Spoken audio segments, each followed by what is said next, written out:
2024 లేదా 25లో డిగ్రీ లేదా బీటెక్ చదివారా? సాఫ్ట్‌వేర్ జాబ్ కోసం ఎదురు చూస్తున్నారా? అయితే కోడ్ జ్ఞాన్ 100 డేస్ కోర్సులో చేరండి, జాబ్ సాధించండి.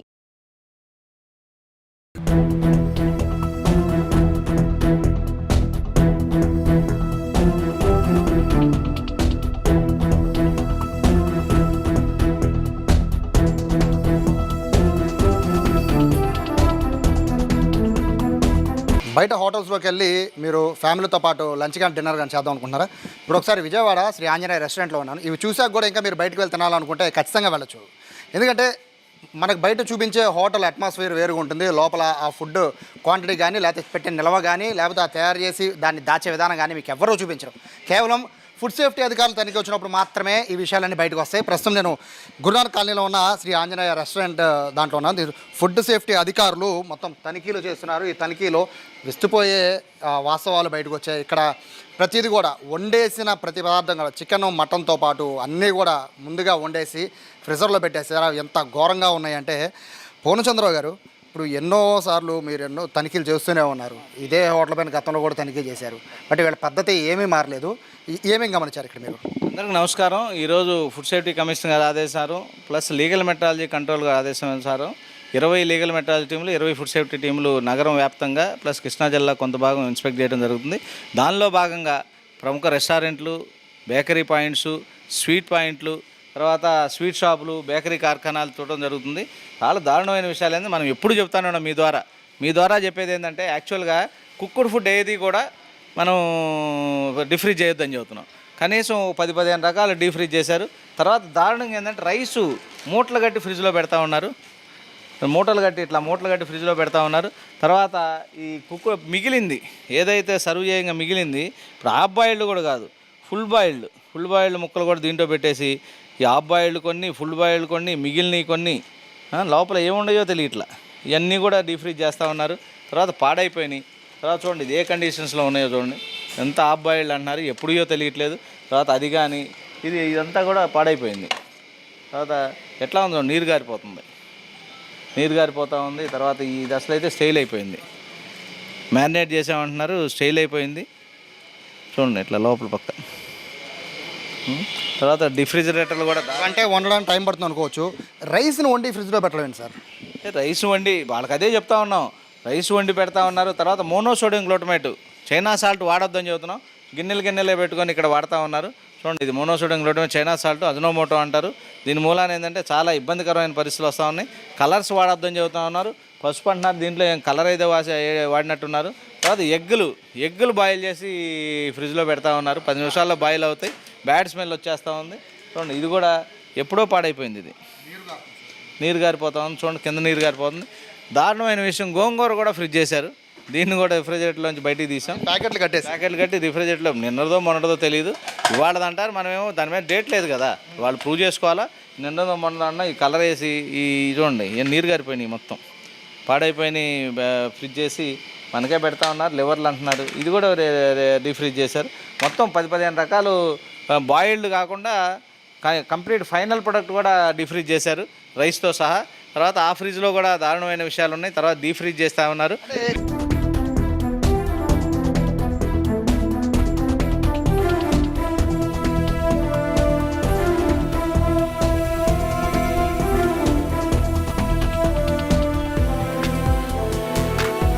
ప్రస్తుతం మీరు ఇన్ఛార్జ్ అండి ఇక్కడ. ఇంత దారుణంగా ఈ రైస్ వండేసి పెట్టారు అంటే రైస్ వండే టైం కూడా మీకు లేదా? లేదు సార్, ఏ రోజుకి ఆ రోజు మార్నింగే ప్రిపేర్ చేస్తారు ఏదైనా సరే. రైస్ పొద్దున్న వండేస్తారా? అవును సార్. ఎర్లీ మధ్యాహ్నం లంచ్ వచ్చే వాళ్ళకి అంటే సార్ బాయిల్ చేసుకోవడానికి టైం పడుతుంది కదా, అందుకని ఎర్లీ మార్నింగ్ చేస్తారు ప్రతి ఒక్కటి. కాదండి, ఇక్కడ మీకు అంత క్లియర్గా ఇక్కడ కనబడుతుంది. ఈ వండేసింది రైస్ అంతా కూడా ఇది వండేశారు కదా గురుగా, ఇది మొత్తం వండేశారు. దీన్ని ప్యాక్ చేశారు వండేసి. అంటే ఎందుకు ఇప్పుడు అంటే పొద్దున పూట వండి ఫ్రిడ్జ్లో పెట్టాల్సిన పనే ఉంది? మార్నింగ్ ప్రిపేర్ చేసి చేసుకుంటారు సార్. లేకపోతే అన్నం పొద్దున వండడం ఏంటి సార్? మీరు మధ్యాహ్నం కదా లంచ్కి వచ్చేది జనాలు, ఒక 1 అవర్ ముందులో, లేకపోతే వాళ్ళు ఆర్డర్ ఇచ్చిన ఒక 10 నిమిషాలు 9-10 గంటలకు ఆ టైంలో చేస్తారు. 9-10 గంటల ప్యాకింగ్ ఎందుకు చేశారు అండి? అది పాడైపోద్ది అని అలా పెట్టారు సార్. 1 అవర్ ముందు పాడేందుకు అయిపోయింది అది? అంటే మీరు తింటారా ఈ ఫుడ్? అందరికి అదే కదా సార్. మీరు తింటారా? మీ పిల్లలకి పెడతారు దాన్ని? మేము తినేది కూడా అదే. మీ పిల్లలకి పెడతారా దాన్ని? మేము తినేది అదే సార్. చెప్పేది అలాగా సార్. ఇప్పుడు ఇక్కడ ఉన్న ఈ ఒక్కసారి దారుణంగా ఉన్నాయి ఇవన్నీ. ఇక్కడ ఎగ్స్ ఉన్నాయి కాదండి, ఇప్పుడు వచ్చే ప్రజలకు తెలియదు. వచ్చి మీకు ఆర్డర్ ఇస్తారు. ఒకసారి ఆర్డర్ ఇచ్చే వాళ్ళకి ఇక్కడ ఇందులో ఎగ్స్ ఎంత దారుణంగా ఉన్నాయి కదా, వీటిల్ని కస్టమర్లకు పెడతారు. మీరు మీ ఫ్యామిలీ వచ్చి కూర్చుంటారు, వాళ్ళకి పెడతారా? సార్ అది ఎర్లీ మార్నింగ్ చేసి ఎప్పుడు ఎర్లీ మార్నింగ్ ఏ రోజుకి ఆ రోజు ప్రిపరేషన్ చేస్తారు. ఈ ఎగ్స్ ఎర్లీ మార్నింగ్ ఇవి ఇవి ఎర్లీ మార్నింగ్ చేశారా? అవును సార్, అది ఆయిల్ రోస్ట్ చేసేలాగా అలాగ ఉన్నాయి అంతే. ఇవి నేను అంటుంది ఇప్పుడు ఆయిల్ రోస్ట్ చేశారు కాబట్టి అలా. నేను ఒకటే అడుగుతున్నా, ఇంత దారుణంగా ఉన్నాయి కదా ఇవన్నీ. ఇప్పుడు కస్టమర్లకి తెలియక వచ్చి ట్యాక్స్లు కట్టి మరీ మీకు బిల్లు కడతారు. ఇదే ఫుడ్ మీ ఫ్యామిలీతో పాటు వస్తే ఇలాగే ఇవే పెడతారా? తీసుకోవాల్సిన ప్రికాషన్స్ అన్నీ తీసుకుంటాం. నేను అడుగుతుంది ఒకటే బ్రదర్, డిస్కషన్ గురించి కాదు. ఇప్పుడు ఇదే ఫుడ్ మీ ఫ్యామిలీ వచ్చి కూర్చుని పైన కూర్చుంటే ఈ ఫుడ్ పెడతారా? అందరికీ మేము ఎవరికైతే ఏదైనా అదే కదా సార్, మా ఫ్యామిలీ వచ్చినా అదే సార్, ఎవరు ఫ్యామిలీ కూడా ఇదే పెడతారా? వచ్చినా అదే సార్. ఒకసారి వీళ్ళ ఫ్యామిలీ ఎవరున్నారు ఒకసారి చూడండి, ఈ ఫుడ్ పెడతారంట. అంటే కనీసం తినేటప్పుడు కూడా ప్రశాంతంగా తినే పరిస్థితి ఉండదా గురుగారు? చెప్పండి. ప్రికాషన్స్ తీసుకోకుండా చేయండి. ఏం ప్రికాషన్ ఇక్కడ ఏది క్వాలిటీ ఉంది చెప్పండి, ఏమండి? ఏది క్వాలిటీ ఉంది ఇందులో? ఏదైనా సరే ఎర్లీ మార్నింగ్ ప్రిపేర్ చేస్తారు సార్. మార్నింగ్ 10:30, 10 లోపు ప్రిపేర్ చేస్తారు. 11కి 12కి స్టార్ట్ అవుతుంది కాబట్టి రెస్టారెంట్. అందుకని ఓనర్ కూడా ఇదే ఫుడ్ తింటారా? ఎవరండి? అదే సార్, ఓనర్ కూడా ఇదే ఫుడ్ తింటారా? తింటారు. సో ఇక్కడ ఓవరాల్గా వీళ్ళు చెప్పేది ఏంటంటే చాలా ఎంత క్యాజువల్గా చెప్తున్నారంటే, ఈ ఫుడ్ అంతా కూడా పొద్దున్న ప్రిపేర్ చేస్తూ ఉన్నారు. పొద్దున్న ప్రిపేర్ చేయాల్సినవి ఏముంటాయి? రైస్ ఎవరు పొద్దున పూట వండుకోరు. కనీసం స్కూల్ పిల్లలకు కూడా 12ంటికి ఫుడ్ వండాలంటే 10:30కు వండుకుంటారు. ఇంట్లో పిల్లలకి అట్లా ఉంటారు. అలాంటిది హోటల్కి వచ్చి వీళ్ళు బిల్లు ఎంత అయితే అంత చెప్పి దానికి ట్యాక్స్లు కట్టి మరీ ఫ్యామిలీతో ఎంజాయ్ చేసే వాళ్ళ పరిస్థితి. విజయవాడలో హోటల్స్లో కనుక మీరు భోజనం చేయాలి అనుకుంటే కనుక చాలా చాలా జాగ్రత్తగా ఉండండి. ఇంత నిర్లక్ష్యంగా ఉంటున్నాయి మీడియం రేంజ్ హోటల్స్ అన్నీ కూడా. వీటిపైన ఖచ్చితంగా కనేయండి.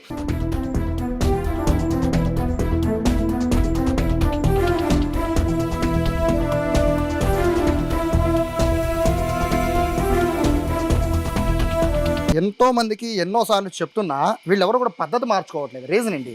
అంటే తప్పకుండా వీళ్ళందరి మీద ఏంటంటే, మీరు అడిగినట్టు పద్ధతులు పాటించకపోతే మాత్రం ఖచ్చితమైన చట్టపరమైన చర్యలు తీసుకుంటాం. క్రిమినల్ చర్యలు తీసుకోవడానికి వెనకాడం.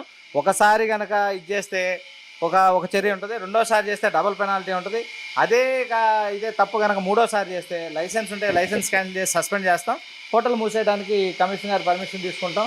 చూడండి ఈ ఫ్రిడ్జ్లన్నీ ఎట్లా ఉన్నాయి, ఇట్లాంటి దారుణమైన కండిషన్లో ఎట్లా ఉన్నాయి చూడండి.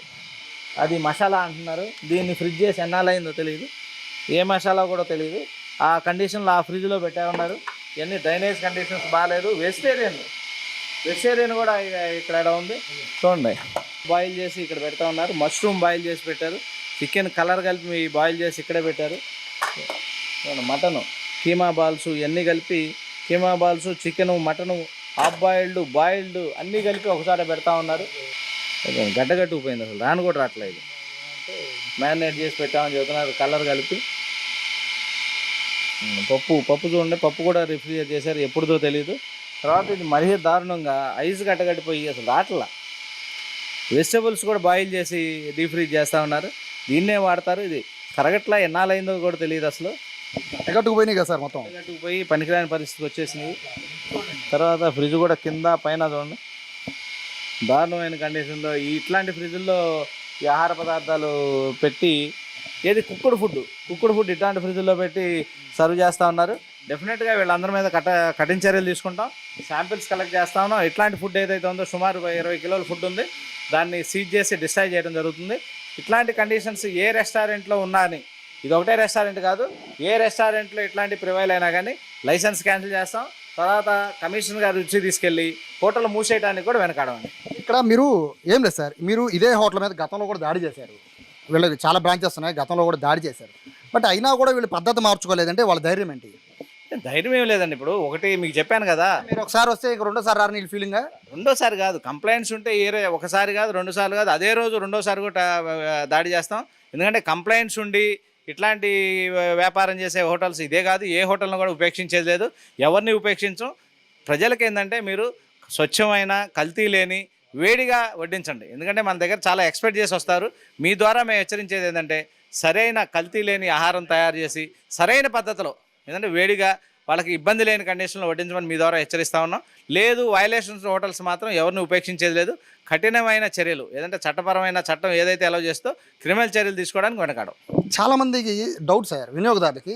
ఒకవేళ డౌట్ వస్తే చికెన్లో మాకు అంటే ఏదైనా తేడా స్మెల్ వస్తుంది, లేకపోతే ఏదో ఫుడ్లో తేడా వస్తుంది అనుకున్నప్పుడు వాళ్ళు వంటగదిలోకి వెళ్ళి చెక్ చేసే ఉండే అవకాశం లేదండి. యాక్చువల్గా ఏంటంటే మేము ఫస్ట్ నుంచి డిమాండ్ చేస్తుంది ఏంటంటే కిచెన్లో ఏం జరుగుతుందో టీవీలో చూపించమంటున్నాం కెమెరా ద్వారా. దానికి వాళ్ళు యజమానులు ఎప్పుడూ ఒప్పుకోరు, ఆ అవకాశం ఎవరికి లేదు.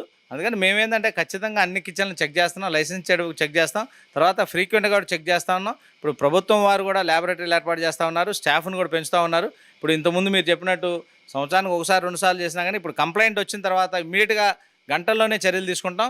ఇట్లాంటి మీరు చెప్పినట్టు ఎట్లాంటి స్టైల్ ఫుడ్ పెట్టినా, వాసన వచ్చినా, మీరు సాటిస్ఫై కాకపోయినా ఇమీడియట్గా మా ప్రతి జిల్లాలో మా జిల్లా ఆఫీసర్ అసిస్టెంట్ ఫుడ్ కంట్రోల్ ఉన్నాడు, తర్వాత ఆ ఏరియా ఫుడ్ సేఫ్టీ ఆఫీసర్ ఉన్నాడు, అడ్జుడికేషన్ ఆఫీసర్ జాయింట్ కలెక్టర్ గారు ఉంటారు, తర్వాత విజిలెన్స్ ఎన్ఫోర్స్మెంట్ డిపార్ట్మెంట్ ఉంటుంది, తర్వాత FSSA వెబ్సైట్ ఉంది, మా హెల్ప్ డెస్క్ ఉంది. ఎవరికి ఫోన్ చేసి కంప్లైంట్ చేసినా వితిన్ అవర్స్ మేము యాక్షన్ తీసుకుంటాం.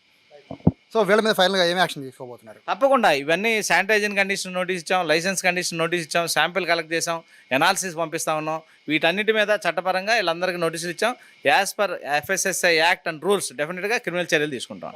సో ఇది పూర్ణచంద్ర గారు చెప్తున్నారు. ఇక్కడ మరి బాధాకరమైన విషయం ఏంటంటే అన్నం వేడివేడిగా వండాల్సిన అన్నాన్ని ముందే వండేసి ఫ్రిడ్జ్లో పెట్టేశారంటే ఇంత కన్నా దౌర్భాగ్యం అనేది బహుశా విజయవాడలో ఏ హోటల్లో కూడా ఉండదేమో. ఎంత దారుణంగా ఉంది. రైస్ని వదిలిపెట్టడం, అదే గోంగూర పచ్చడి కూడా ప్యాకింగ్ చేసి పెట్టేశారు.